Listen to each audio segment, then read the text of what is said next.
وبركاته.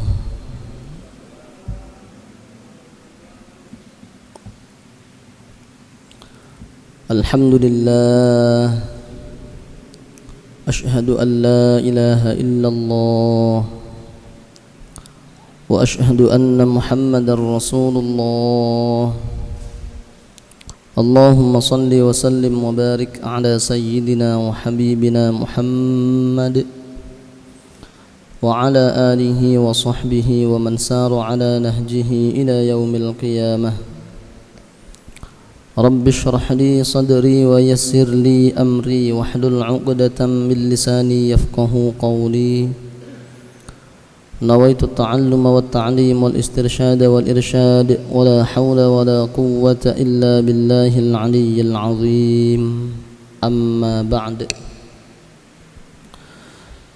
سعادة الأفاضل علماءنا الكرماء وأساتذنا الأعزاء، حضرة المكرمين والmuhtaramin, segenap pengurus dan jamaah Masjid Al-Ma'ruf yang mudah-mudahan kita semuanya dimuliakan oleh Allah Subhanahu wa taala. Amin ya rabbal alamin. Seperti biasanya, mari kita awali pertemuan kita dengan bersama membaca surah Al-Fatihah yang pahalanya kita hadiahkan untuk arwah orang-orang tua kita, guru-guru kita, serta semua orang yang berkontribusi dan berjasa dalam kehidupan kita. Mudah-mudahan semua amal salihnya diterima oleh Allah Subhanahu wa taala, salah dan khilafnya diampuni oleh Allah Subhanahu wa taala. Amin ya rabbal alamin. Sekaligus sebagai wasilah untuk semua harapan dan doa kita, mudah-mudahan Allah menjaga dan melindungi kita semua. Yang sakit mudah-mudahan diberikan kesembuhan, yang meninggal dunia mudah-mudahan meninggal dalam keadaan husnul khatimah. Amin ya rabbal alamin. على هذه النية وعلى ما نواه السلف الصالح ولكل نية صالحة. الفاتحة. أعوذ بالله من الشيطان الرجيم. بسم الله الرحمن الرحيم. الحمد لله رب العالمين الرحمن الرحيم مالك يوم الدين إياك نعبد وإياك نستعين اهدنا الصراط المستقيم صراط الذين أنعمت عليهم غير المغضوب عليهم ولا الضالين. رب اغفر لي ولوالدي وللمؤمنين آمين. بسم الله الرحمن الرحيم. Hadirin dan hadirat, a'azzani Allah wa iyyakum ajma'in. Al-hadits ats-tsalits asyar, hadis yang ke-13 pada bab amar ma'ruf nahi mungkar dalam kitab Riyadhus Shalihin. An Ibni Mas'ud radhiyallahu anhu qala, diceritakan dari sahabat Ibnu Mas'ud radhiyallahu anhu, beliau berkata, qala Rasulullah sallallahu alaihi wasallam, baginda Nabi Muhammad sallallahu alaihi wasallam bersabda, inna awwala ma dakhala an-naqsu ala bani Israila, sesungguhnya cacat dan aib yang pertama kali menimpa kaum Bani Israel, annahu kana ar-rajulu yalqa ar-rajula fayaqul, yaitu ketika ada seseorang berjumpa dengan orang yang lain. Ada seseorang yang alim, bagian dari ulama, orang-orang yang mengerti ilmu agama, bertemu dengan orang yang sedang melakukan maksiat atau diketahui dia adalah ahli maksiat. Berjumpa, ketemu, fayaqul, maka kemudian yang ahli ilmu tadi menasihati, ya hadza, wahai laki-laki, ittaqillah, takutlah kepada Allah Subhanahu wa taala. Bisa juga diartikan takutlah akan siksanya Allah Subhanahu wa taala dengan cara bertakwa kepada Allah. Jadi takut itu ada yang maksudnya adalah kita disuruh untuk menghindari. Seperti contohnya takut kepada hewan, takut kepada binatang, takut kepada wabah bencana, hindari, jangan dekati. Apakah takut semacam itu dilarang? Tidak dilarang, boleh. Karena takut itu tentu ada tempatnya masing-masing. Jadi kalau ada yang mengatakan kok takut kok sama virus, takut kok sama hewan, ya kalau begitu silahkan saja ada harimau dekati. Ya tidak dianjurkan dalam Islam, tidak dibolehkan. Kecuali kalau memang kita punya sesuatu yang jelas-jelas terbukti bisa untuk menaklukkan hewan itu, silahkan. Tapi kalau dipastikan kita mendekati hewan tadi kita malah jadi mangsa, harus lari. Tidak boleh malah sengaja mendekati atau pasrah saja. Jadi takut kepada selain Allah ya boleh, tapi takut seperti apa dulu. Nah, kalau takut kepada selain Allah, cara yang paling enak untuk kita lakukan ya hindari supaya tidak kena. Tapi kalau takut kepada Allah, caranya ya makin mendekat. Karena yang dimaksud dengan takut kepada Allah itu takut akan siksa dan murkanya Allah Subhanahu wa taala yang juga berupa neraka. Caranya bagaimana? Ya dengan terus mendekatkan diri kepada Allah Subhanahu wa taala. Semakin kita dekat dengan Allah Subhanahu wa taala, tentu semakin Allah menjaga kita dari siksa dan juga murkanya. Wahai laki-laki, ittaqillah, takutlah kepada Allah Subhanahu wa taala. Wada' ma tasna', dan tinggalkanlah maksiat yang engkau lakukan. Fa innahu la yahillu lak, karena sesungguhnya maksiat tersebut, apa yang engkau lakukan tersebut tidak halal, tidak boleh engkau lakukan. Ini tentu yang menasehati ini adalah ulama. Dia tahu mana yang halal, mana yang haram. Kalau yang tidak tahu halal dan haram, ya tidak boleh tiba-tiba langsung melarang. Nah, seperti yang kemarin kita bahas tentang duabit atau tentang aturan-aturan main dalam amar ma'ruf nahi mungkar.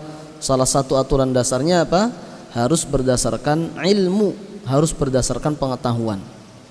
Orang yang melarang orang lain melakukan sesuatu ya harus tahu persis bahwa yang dilarang itu haram. Kalau belum tahu persis, jangan dulu, pelajari dulu.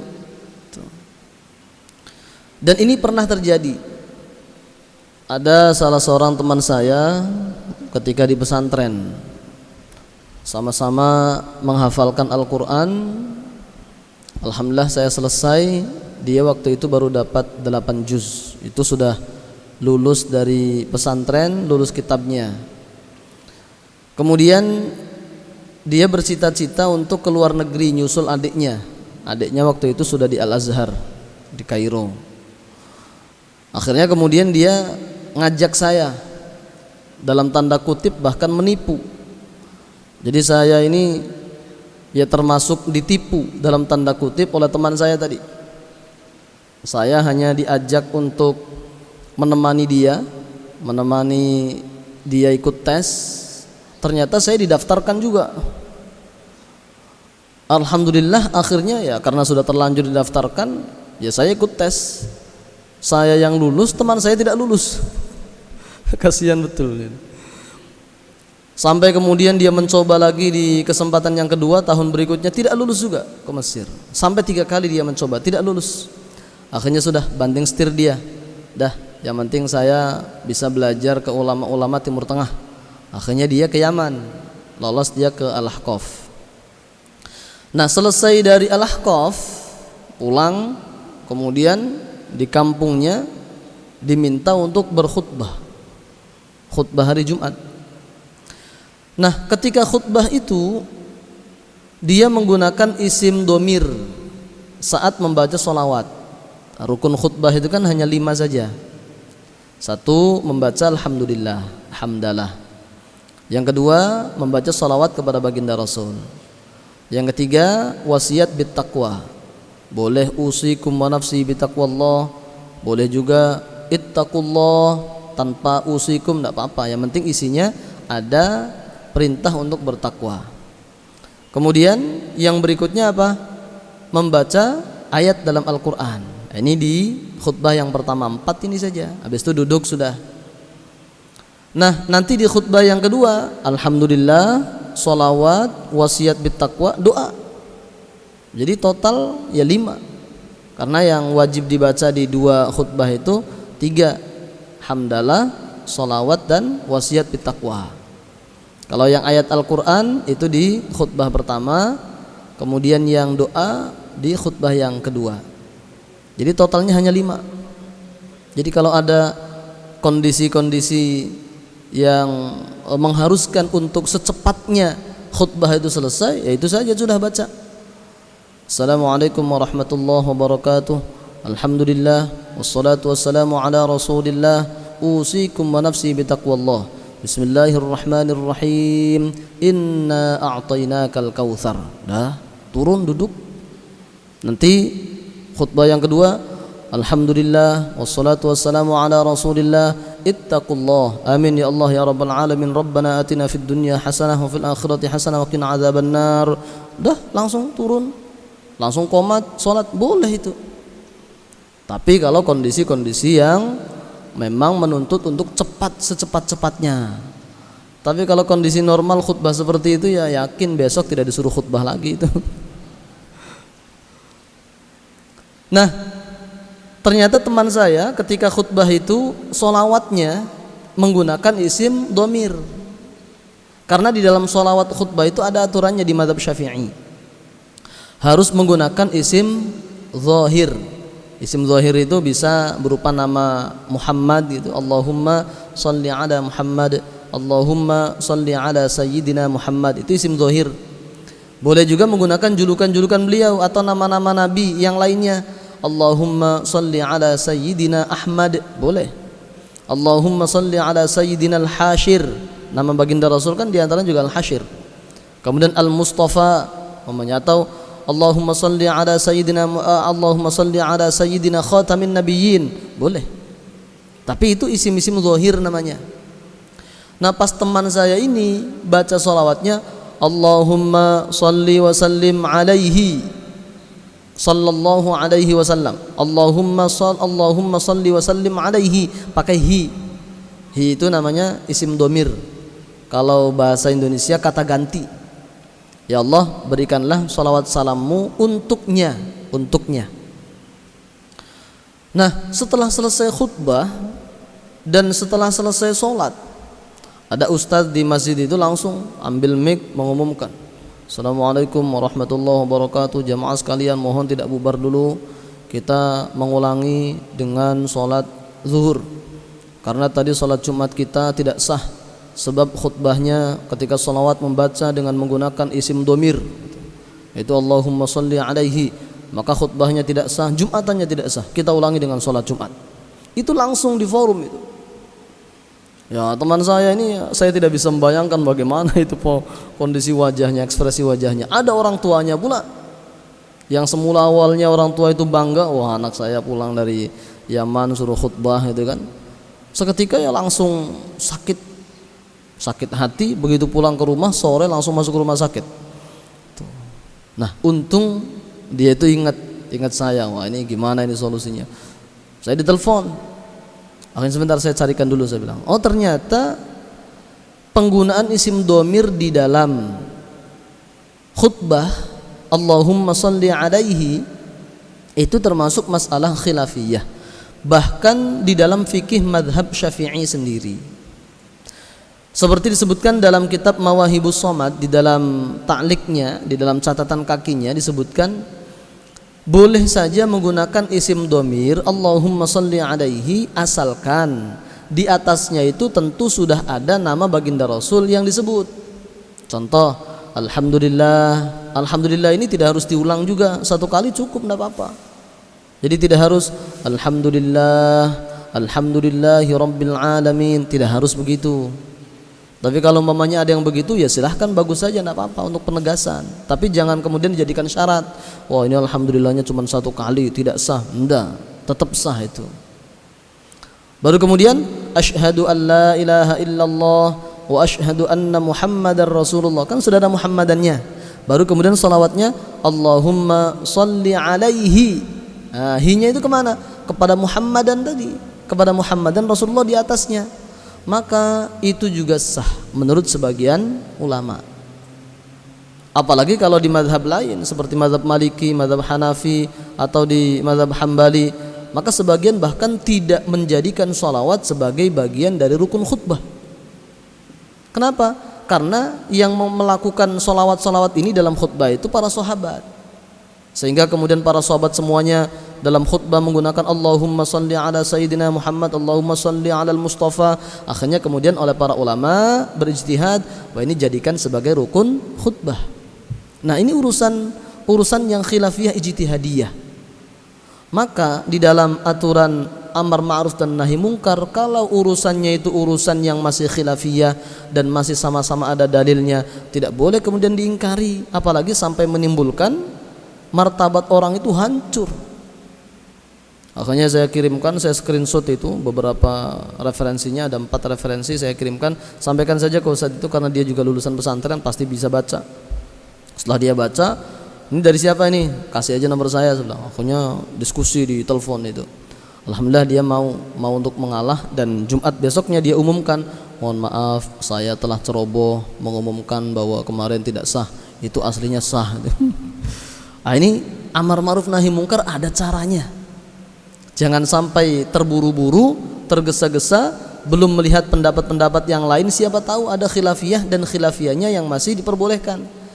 Kecuali kalau khilafiyah yang jelas-jelas tidak diperbolehkan seperti masalah Ahmadiyah. Ahmadiyah ya sepakat ulama tidak dibolehkan.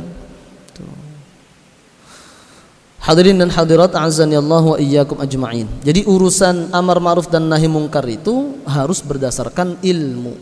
Tidak boleh gegabah, tidak boleh ceroboh. Harus pelajari mana halal, mana haram. Ini urusan-urusan yang sifatnya mujma' alaih, sepakat, atau yang masih mukhtalafun fih, masih khilafiyah. Bagaimana cara untuk menyikapi keduanya? Ada di dalam kitab namanya Fiqhul Ikhtilaf, fikih dalam menyikapi perbedaan itu ada. Tsumma yalqahu minal ghadi wa huwa ala halih. Nah, setelah ulama tadi memberikan nasihat kepada orang yang berbuat maksiat, besoknya ketemu lagi. Dan ketika ketemu lagi, orang tadi masih tetap bermaksiat. Orang tadi masih tetap bermaksiat. Fala yamna'uhu dzalika ay yakuna akilahu wa syaribahu wa qa'idah. Akan tetapi meskipun tahu bahwa orang tersebut tetap bermaksiat, itu tidak menghalangi sang ulama untuk tetap menjadikan dia sebagai teman makannya, teman minumnya, teman duduknya, teman ngobrolnya. Jadi dia tahu orang ini bermaksiat, dinasehati, tetap saja maksiat, harusnya itu orang semacam itu dihindari. Jangan tetap diakrabi. Sehingga kemudian orang tadi merasa, oh aman aja. Meskipun saya tetap maksiat, nyatanya dia tetap dekat dengan saya. Nah, tidak boleh begitu. Harusnya dihindari. Bahkan kalau bisa didiamkan orang semacam itu. Apakah boleh? Boleh. Nanti saya sebutkan beberapa kondisi di mana kita awalnya tidak boleh untuk mendiamkan sesama muslim, tetapi karena ada hal-hal yang sangat penting kita boleh untuk mendiamkan, bahkan di atas 3 hari boleh, sampai orang tersebut berhenti dari kemaksiatannya. Nanti saya sebutkan. Jadi kata baginda Nabi Muhammad SAW tadi, kekurangan atau aib pertama yang menimpa Bani Israel adalah ketika ada seseorang yang bermaksiat lalu sudah dinasehati tetap saja maksiat, ternyata orang alim, orang yang punya ilmu tetap dekat dengan dia, tetap akrab dengan dia, tidak menghindari dia. Itu termasuk aib. Karena seharusnya yang dilakukan adalah kalau orang jelas-jelas dia sengaja menampakkan diri bermaksiat, jangan dekati. Apalagi dijadikan sebagai teman akrab, jangan. Apalagi dibawa kemana-mana, jangan. Karena akhlak dan perilaku itu akan berpengaruh pada diri kita. Maka itulah kalau kita punya teman itu lihat-lihat. Kalau teman kita baik, alhamdulillah. Tapi kalau teman kita tidak baik, maka dilihat peluangnya. Kalau kita dekat dengan dia, apakah kita bisa berpengaruh positif pada dia atau tidak? Apakah kita bisa berpengaruh pada dia sehingga pelan-pelan dia menghentikan keburukannya? Nah, kalau seperti itu lanjutkan. Meskipun pelan-pelan. Perubahannya tidak langsung instan itu, tidak, pelan-pelan, yang penting ada perubahan positif. Lanjutkan. Tapi kalau ada kepastian, keyakinan bahwa meskipun kita dekat dengan dia nggak berpengaruh sama sekali, keburukannya tetap dia jalan, tidak berkurang sama sekali, atau bahkan ada kemungkinan kita yang akan ikut menjadi orang yang buruk, maka teman semacam itu jauhi dan hindari. Nah, itu ada aturannya seperti itu. Bahkan baginda Rasul memberikan perumpamaan kan, kalau kita berteman dengan orang yang baik, ya sama seperti berteman dengan orang yang menjual minyak wangi. Kalaupun kita tidak mendapatkan minyak wangi gratisan, ya paling tidak kita mendapatkan bau wanginya. Temannya siapa itu? Oh, temannya si A. Si A itu orangnya baik, oh dia juga insya Allah baik. Tapi kalau berteman dengan orang yang buruk, maka diumpamakan oleh baginda Rasul seperti berteman dengan seorang pandai besi. Kalau tidak terbakar, maka kita minimal akan mendapatkan bau besinya itu buruk. Jadi pilih teman itu juga sangat penting. Falamma fa'alu dzalika daraballahu quluba ba'dihim bi ba'din. Maka ketika terjadi hal demikian di kalangan Bani Israel, Allah Subhanahu wa taala akhirnya memberikan dan menimpakan azab kepada mereka semuanya. Bahkan setelah itu kemudian makin banyak maksiat terjadi. Asalnya 1, 2 maksiat, kemudian tidak dilarang hanya 1 kali, besoknya ada maksiat lagi, sudah dibiarkan sajalah. Akhirnya makin merebak dan makin marak maksiat itu. Nah, itu aib yang pertama kali menimpa golongan Bani Israel. Oleh karena itulah memang kalau kita melihat kemaksiatan, yang harus dilakukan adalah mengukur. Ini kira-kira kalau kita hentikan sendirian berhasil tidak kira-kira? Apa kira-kira dampak dan efeknya? Kalau kita yakin, oh ini efeknya pasti positif, kalau kita hentikan, kalau kita larang, dia pasti akan nurut. Karena kita mungkin sebagai tokoh, karena kita mungkin sebagai orang terpandang, pasti akan nurut, maka harus lakukan. Kalau tidak mampu sendirian, jamaah, ajak teman-teman dalam komunitas kebenaran, ayo, di sana jelas ada kemaksiatan ini, tidak bisa kita biarkan, datangi sama-sama. Terutama dengan membawa aparat, dengan membawa perangkat masyarakat. Maka itulah sebenarnya di dalam banyak hadis baginda Rasul, aparat-aparat keamanan atau orang-orang yang ada di pemerintahan, RT, RW, kepala desa, lurah dan seterusnya, itu jalan ke surganya itu sangat mudah sekali. Jalan ke surganya sangat mudah sekali. Asalkan apa? Ya asal gunakan kekuasaannya itu untuk sesuatu yang baik. Maka Rasul menempatkan di antara 7 golongan yang nanti di padang mahsyar akan mendapatkan perlindungan Allah. Yang pertama siapa? Imamun adil, pemimpin yang adil, pemerintahan yang baik. Itu jalan surganya cepat, asalkan dia betul-betul menggunakan kekuasaannya itu dengan baik. Ada orang maksiat ditegur, ya pasti nurut, orang dia berkuasa, dia aparat mamanya. Tapi sebaliknya jalan ke nerakanya juga bisa cepat sekali kalau dia abai terhadap tugasnya, bahkan sengaja pura-pura tidak melihat ketika ada kemaksiatan dan kesalahan. Wah, ini hati-hati. Pak RT, di sana ada yang maksiat. Wow, enggak, itu biarkan aja lah, yang penting bukan kita. Ini tidak boleh. Kalau memang jelas-jelas maksiat, meskipun bukan keluarga kita, tapi warga kita, rakyat kita, ya harus dihentikan. Tidak berani kita sendiri, ya ajak masyarakat. Tidak berani, ya ajak laporkan ke atasan, dan seterusnya dan seterusnya. Tsumma qala, kemudian baginda Nabi Muhammad SAW menyitir salah satu ayat Al-Quran, yaitu di surah Al-Ma'idah ayat 78 sampai ayat 81. Lu'inal ladzina kafaru min bani Israil ala lisani Dawud wa Isa bin Maryam. Orang-orang kafir dari Bani Israel, mereka dilaknat melalui lisan Nabiullah Dawud dan Nabiullah Isa alaihi wassalam. Jadi orang-orang kafir itu dilaknat oleh Allah Subhanahu wa taala melalui lisan Nabiullah Dawud dalam kitab Az-Zabur dan juga Nabiullah Isa dalam kitab Injil. Apa sih maksudnya dilaknat itu? Maksudnya adalah didoakan jauh dari rahmat Allah Subhanahu wa taala. Laknat ini tidak boleh gampang-gampang kita ucapkan. Tidak boleh sembrono asal ada orang berbeda dengan kita laknatullah alaihim, tidak boleh. Hanya boleh digunakan satu untuk orang-orang yang jelas-jelas kafir harbi, non muslim yang jelas-jelas memusuhi umat Islam. Satu, laknatullah alaihim, boleh. Yang kedua, untuk orang-orang fasik, orang-orang yang jelas-jelas melakukan kemaksiatan tapi dia muslim dan dia mempertontonkan, memperlihatkan dengan sengaja kemaksiatannya. Doa yang terbaik bagi dia, Allahumma hdihim, berikanlah hidayah kepadanya ya Allah. Nasihati dia, amar ma'ruf nahi mungkar kepadanya. Kalau tetap saja tidak berubah, nah sebagian membolehkan laknatullah alaihim, sebagian. Tapi yang terbaik kalau sama muslim, hindari dulu itu, hindari dulu. Doakan yang baik-baik saja dulu, berikanlah hidayah, sadarkanlah dia dan seterusnya.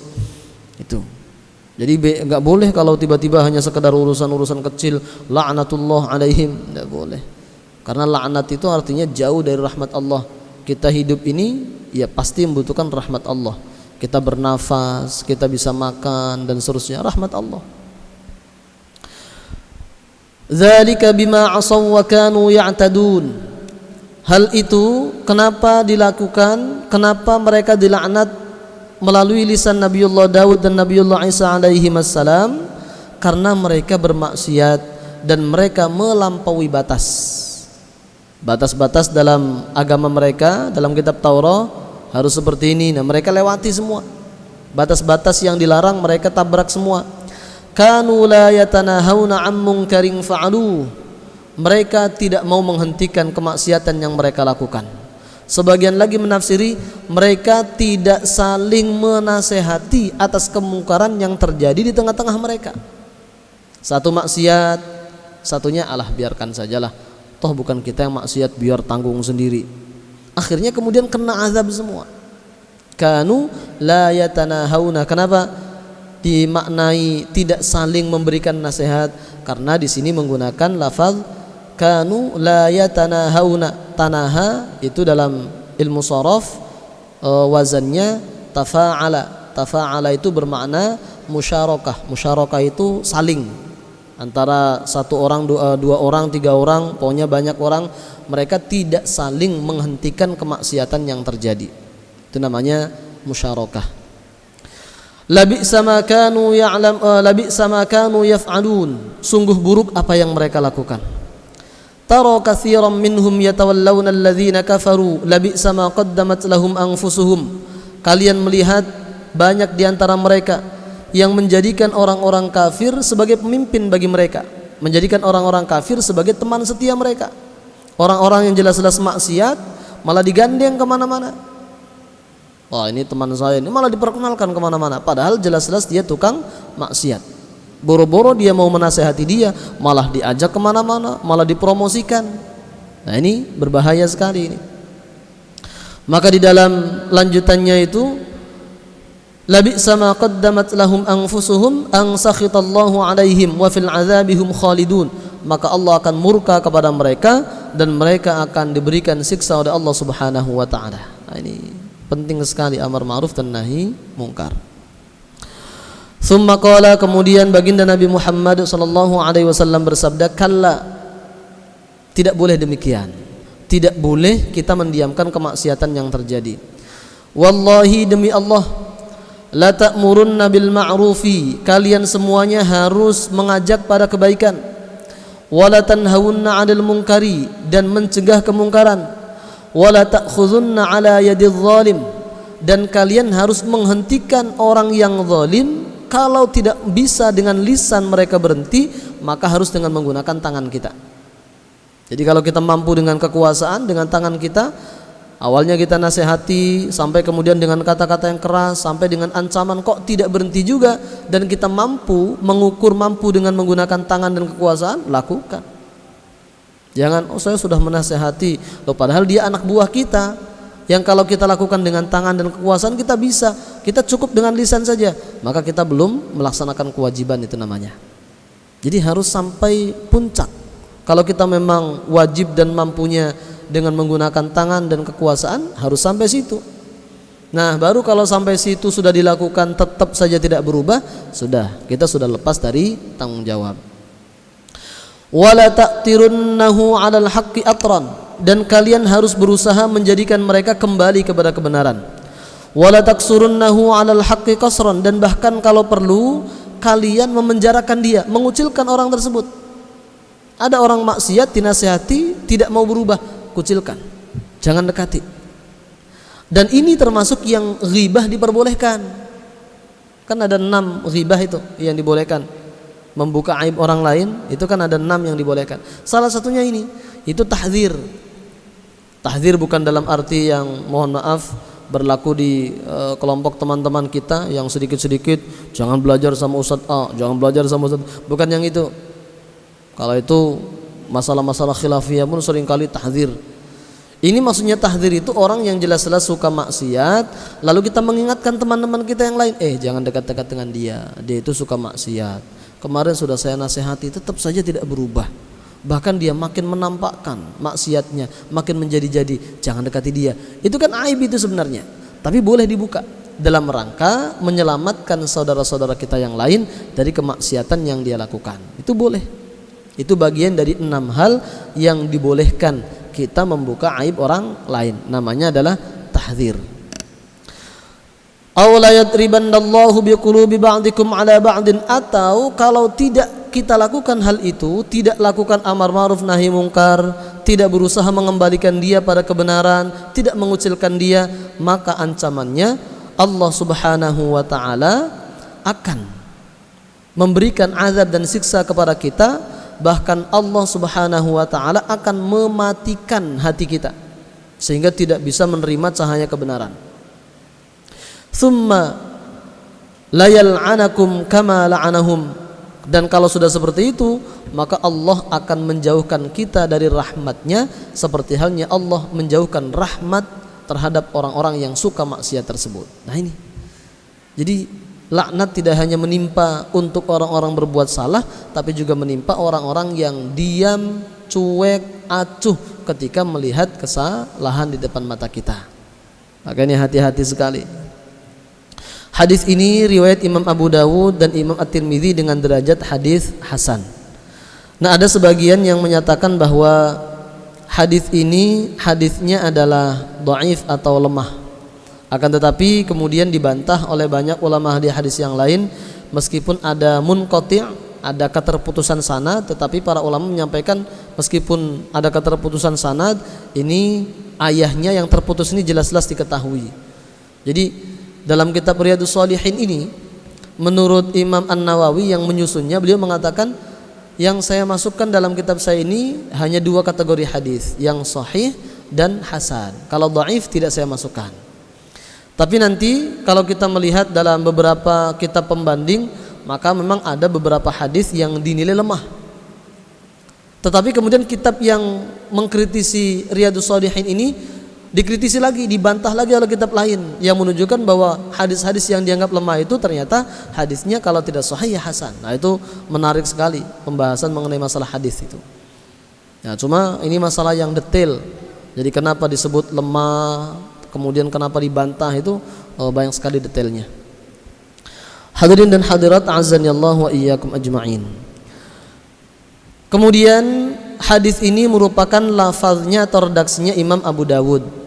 Kalau redaksinya Imam At-Tirmidzi hampir serupa. Baginda Rasul bersabda, "Lamma waqa'at Banu Israila fil ma'asi nahathum ulama'uhum falam yantahu."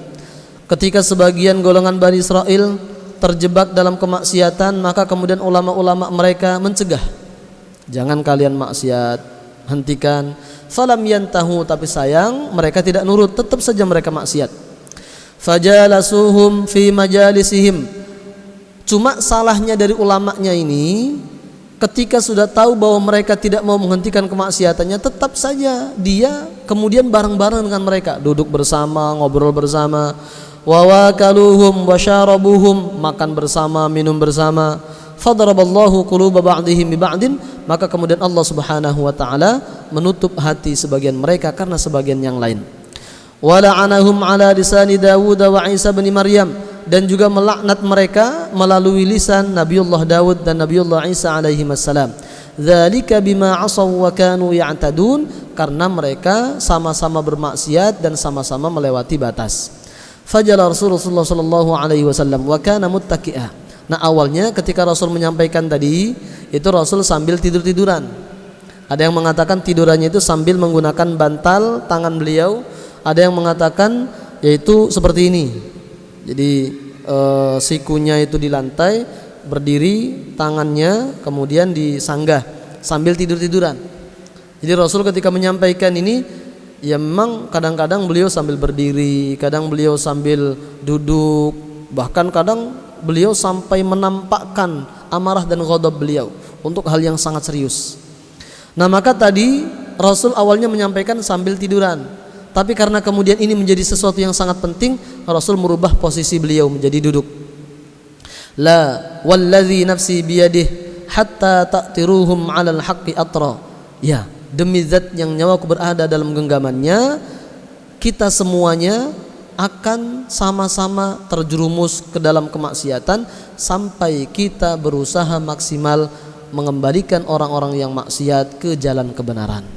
Itu yang riwayat Imam At-Tirmidzi.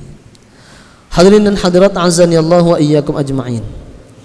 Sekarang saya ingin menyampaikan sedikit apa yang tadi sudah saya janjikan, itu kondisi apa saja di mana kita boleh untuk mendiamkan dan bahkan mengucilkan sesama muslim.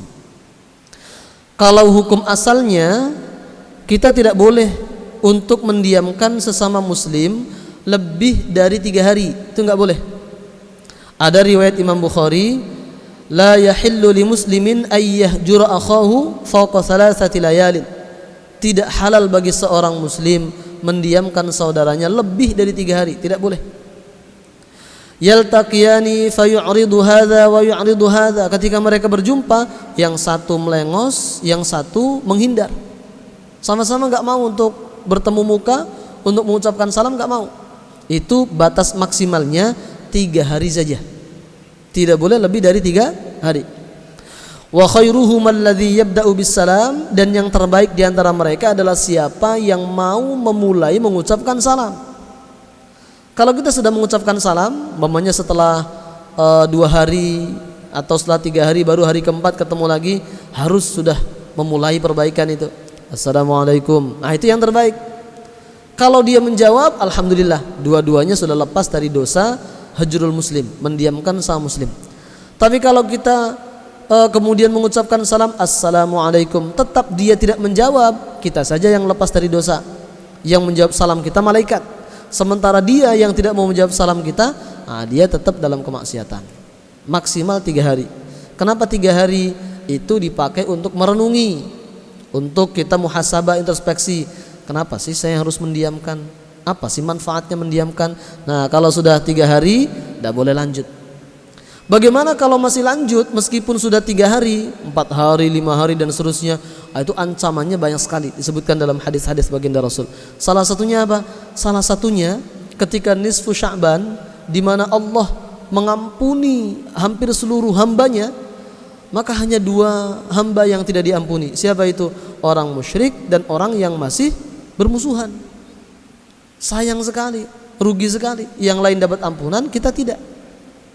Yang lebih parah lagi kalau kita terus-menerus diam-diaman, sengaja tidak mau berbaikan, padahal urusannya urusan yang harusnya kita bisa berbaikan, maka yang lebih parah lagi, seluruh amal ibadah kita tidak diterima oleh Allah Subhanahu wa taala.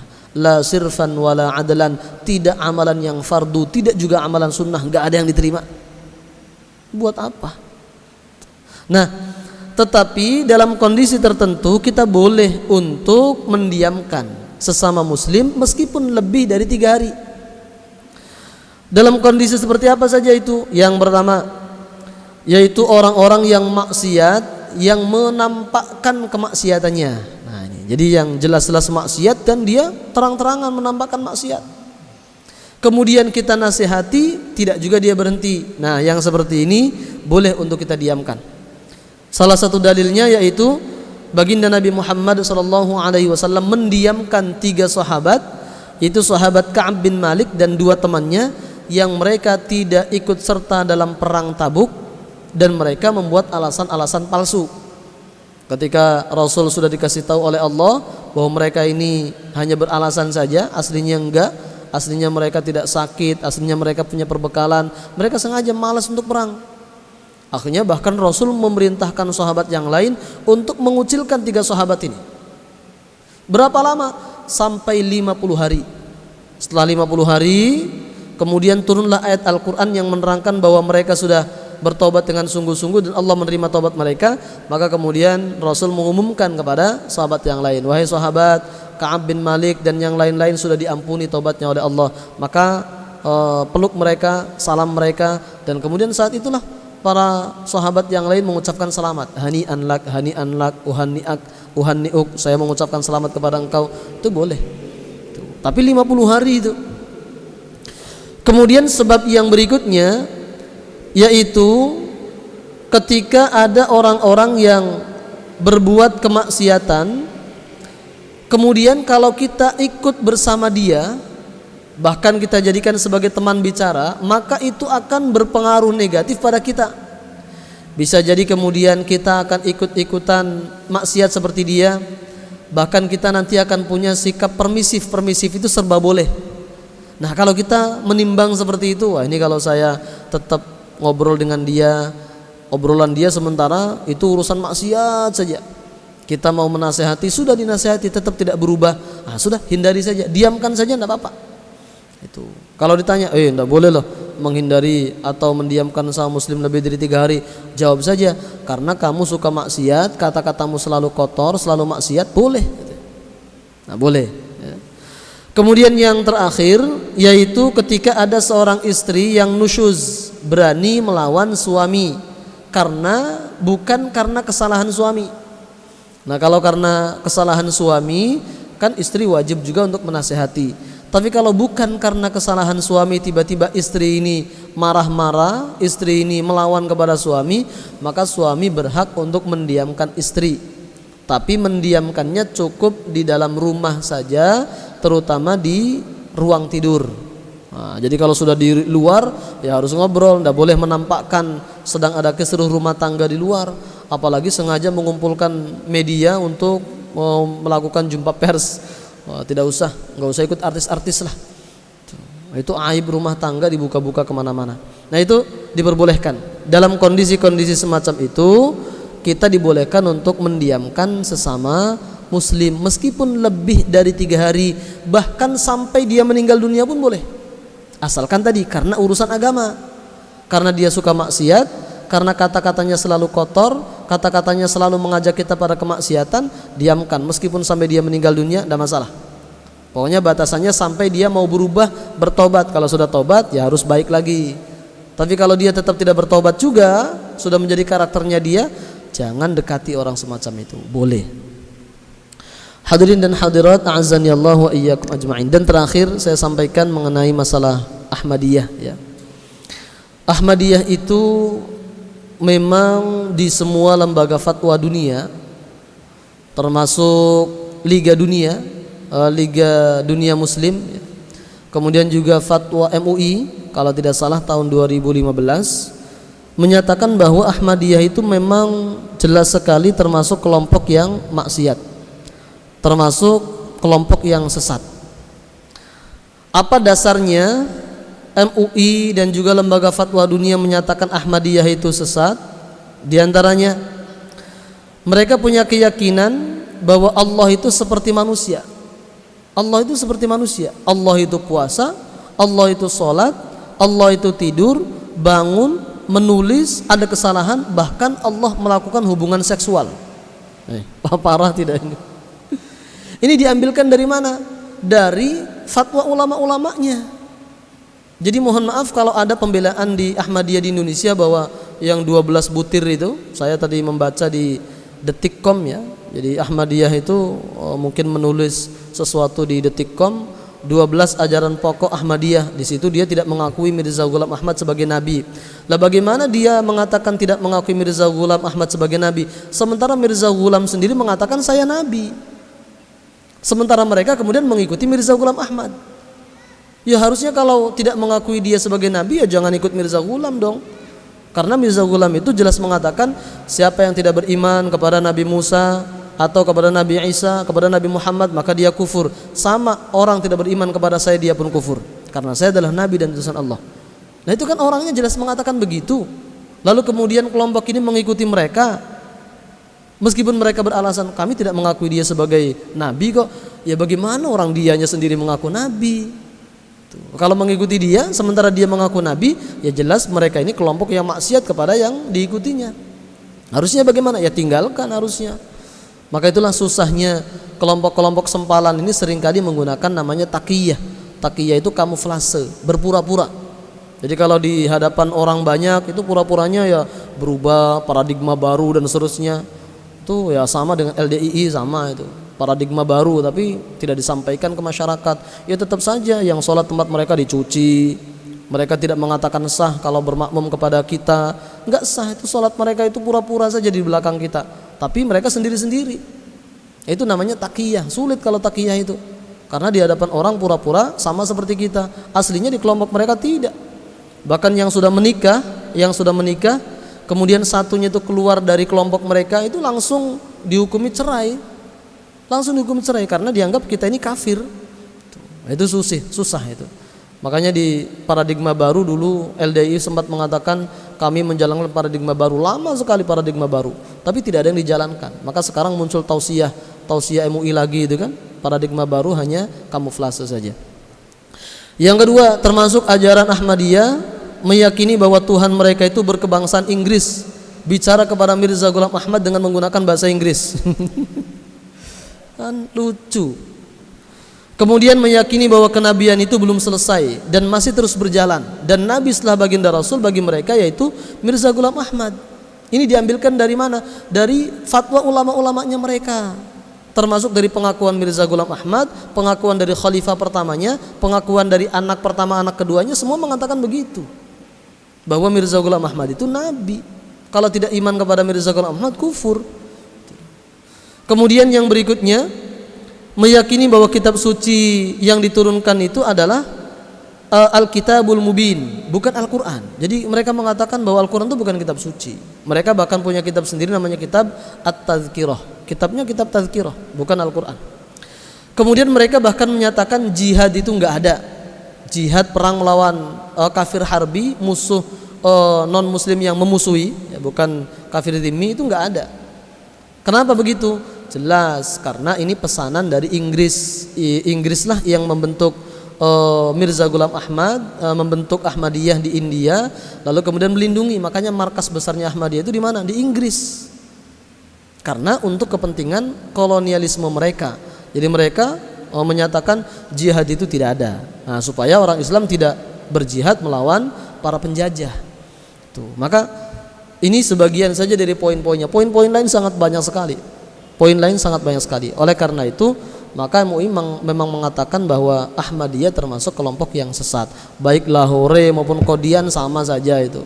Baik Lahore maupun Qadian sama. Nah, tetapi begini, sikap kita yang sebagai pemerintah, maka mohon maaf harusnya jangan hanya menggunakan fatwa MUI yang mendukung kebijakan mereka. Kebijakan pemerintah.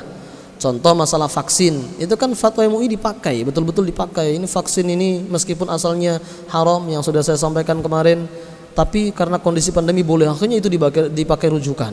Tapi yang fatwa model semacam ini yang bisa memecah belah masyarakat malah tidak dipakai. Ada berita bahwa sebenarnya sudah ada upaya membubarkan Ahmadiyah, tapi diintervensi oleh 4 negara. Amerika, Kanada, Inggris, satunya lagi apa lupa ya. Akhirnya nggak berani membubarkan. Fatwa MUI sudah mengatakan sesat dan harus dibubarkan oleh pemerintah. Itu fatwanya begitu. Tapi tidak dibubarkan. Nah, sebagai pemerintah harusnya konsisten. Kalau urusan-urusan keagamaan yang memang berpotensi memecah belah masyarakat, segera benahi. Ada fatwanya, bubarkan. caranya ya tentu dengan pendekatan persuasif, disadarkan atau disyahadatkan kembali atau diikutkan ke organisasi yang memang baik dan benar, mazhab yang benar, boleh. Nah, tapi kita sebagai masyarakat mohon maaf, jangan juga ketika ada fatwa semacam itu kemudian bertindak sendiri dengan membakar, persekusi dan sebagainya, jangan. Terus yang kita lakukan bagaimana? Ya tadi mendorong pemerintah bagaimana agar bisa menegakkan fatwa MUI ini. Terus dorong yang punya kekuasaan, punya kedekatan, terutama DPR nih, DPRD atau eksekutif aparat. Nah, itu coba dilakukan itu. Karena kalau tidak seperti itu, maka akan terus timbul masalah dan konflik. Dan kita umat Islam tidak bisa membiarkan, enggak apa-apalah, enggak boleh. Kecuali kalau mereka keluar dari Islam. Kami adalah agama tersendiri, agama Ahmadiyah umpamanya begitu. Silahkan saja kalau seperti itu. Tapi juga harus dipertimbangkan apa efek negatifnya ini. Kalau di beberapa negara asalnya, di Pakistan, di India, Ahmadiyah itu sudah tidak mengaku bagian dari Islam. Itu sudah mengaku agama tersendiri. Nah, tapi di Indonesia masih ngaku sebagai bagian dari agama Islam. Itu masalahnya. Jadi itu pemerintah, ayo coba dipakailah fatwa MUI itu. Meskipun ini urusannya katanya bertentangan dengan HAM, ya tidak hanya HAM, ada hak asasi Allah yang lebih tinggi daripada hak asasi manusia. Tapi kita sebagai masyarakat juga jangan main hakim sendiri. Ya, gunakan perangkat yang ada, aturan yang berlaku. Wallahu a'lamu bissawab. Al-Fatihah. A'udzubillahi minasyaitonir rajim. Bismillahirrahmanirrahim. Alhamdulillahi rabbil alamin arrahmanir rahim maliki yaumiddin. إياك نعبد وإياك نستعين اهدنا الصراط المستقيم صراط الذين أنعمت عليهم غير المغضوب عليهم ولا الضالين آمين آمين يا الله يا رب العالمين بسم الله الرحمن الرحيم الحمد لله رب العالمين اللهم صل على سيدنا محمد وعلى آله وصحبه أجمعين اللهم انفعنا بما علمتنا وعلمنا ما ينفعنا ربنا آتنا في الدنيا حسنة وفي الآخرة حسنة وقنا عذاب النار وصلى الله على سيدنا محمد وعلى آله وصحبه وسلم والحمد لله رب العالمين تقبل الله منكم منا منكم تقبل يا كريم السلام عليكم ورحمة الله وبركاته